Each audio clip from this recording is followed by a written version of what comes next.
Economic power listens to economic signals, and this is one of those moments. Hey, I'm Cassie Clayton, and this is Coffee and Calculated Curiosity, and I want to talk about something that is unfolding right now in Minneapolis. More than 60 CEOs of Minnesota-based companies have signed a letter for de-escalation in Minnesota. Which sounds amazing. That sounds amazing. That sounds like a win, actually, until we kind of think about why. I'm caffeinated, so let's sip in. This group project from the CEOs asks citizens and local government to calm down. The exact quote to highlight is, "With yesterday's tragic news, we are calling for an immediate de-escalation of tensions and for state, local, and federal offices to work together to find real solutions. There are ways for us to come together to foster progress." Whose interests does a letter like that serve? Businesses are not concerned citizens. If that letter was about the violence in the street of Minneapolis, it would talk about the victims.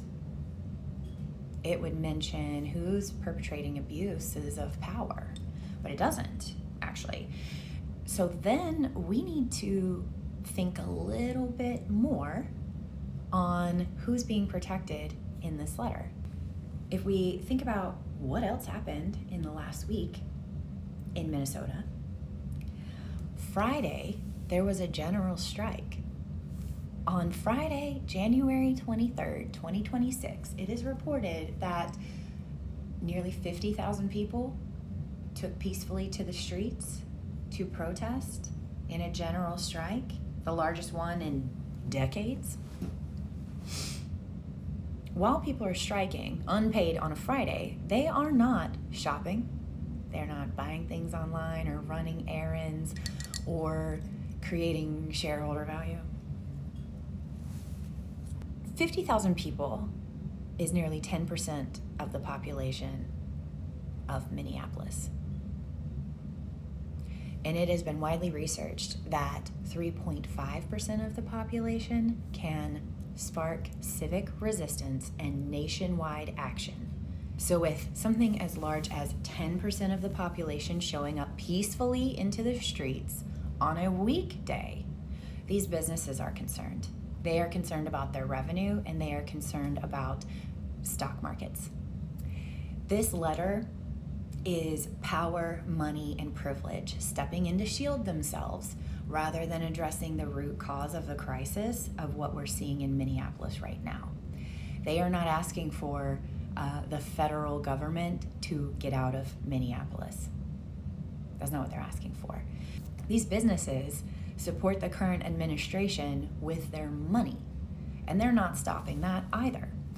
So here's the call to action.